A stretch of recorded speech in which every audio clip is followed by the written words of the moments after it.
At the United Nations General Assembly in New York, a dramatic shift in US political rhetoric unfolded when former President Donald Trump reversed his position on Ukraine's chances of reclaiming its territory from Russia.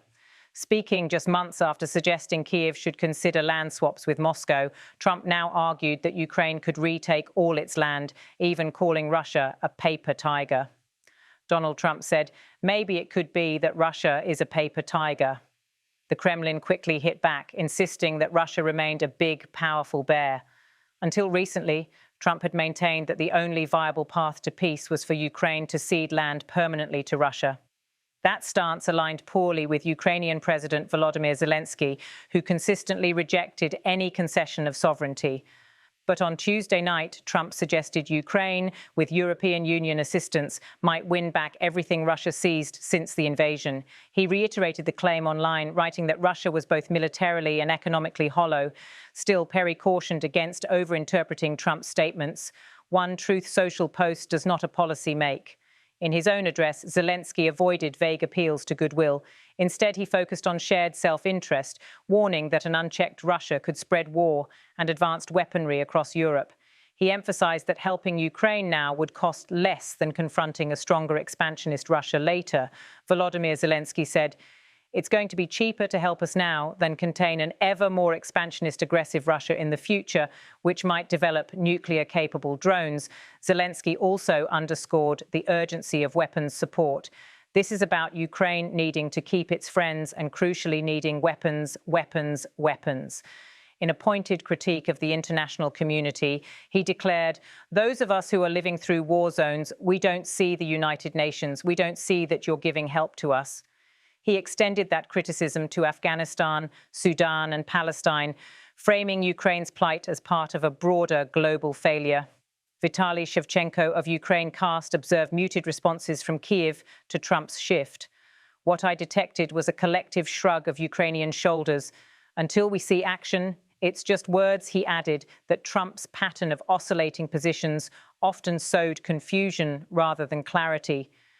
The lack of concrete policy left Ukraine uncertain whether Washington would offer more than symbolic statements. Inside the UN chamber, Trump avoided condemning Russia outright. Instead, he remarked, "Everyone thought Russia would win this war in 3 days, but it didn't work out that way. It was supposed to be just a quick little skirmish. It's not making Russia look good. It's making them look bad." While those comments were sharper than previous remarks, they stopped short of demanding Moscow halt its invasion. The Kremlin dismissed the paper tiger jibe, countering with the familiar claim, "We're not a tiger, we're a bear." Beyond the rhetorical clashes, concerns about Russian incursions into European airspace intensified. Reports of drones and jets probing NATO boundaries raised fears of escalation. Shevchenko argued that Moscow had little incentive to stop. The lack of response on NATO's part is seen by the Kremlin as an invitation to continue doing that. He drew parallels to 2008, when Russia seized parts of Georgia with minimal international pushback, and to 2014, when Moscow annexed Crimea. In both cases, muted Western reactions emboldened Putin. Pressed on whether Russia might extend drone incursions into another EU state, Shevchenko responded bluntly, "If Putin chooses to carry out it, why not? Who's going to stop him?" Trump, asked about such threats, suggested simply shooting down Russian aircraft. But analysts warned that Moscow would test Western resolve repeatedly. The feeling in the Kremlin would be, here's another drone or plane, what are you going to do about it? While Western sanctions squeeze Russia's economy, Putin appears more focused on sustaining military output than domestic welfare. Observers noted his long-standing fascination with weapons production over economic stability.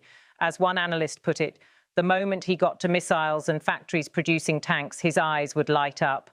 For that reason, new sanctions, such as Trump's call for further penalties on Russian oil and gas, may do little to alter Putin's course. Is that going to make Vladimir Putin shake in his boots?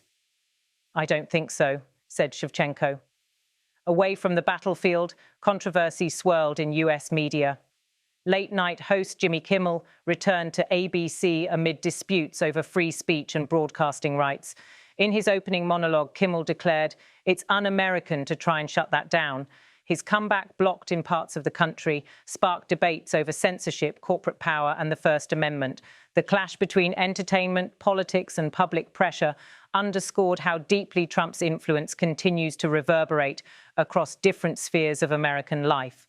Meanwhile, economic debates resurfaced in Britain over falling productivity and its impact on long-term growth. Analysts warned that even minor downward adjustments in productivity forecasts could leave tens of billions missing from government budgets, forcing hard decisions on spending and taxation.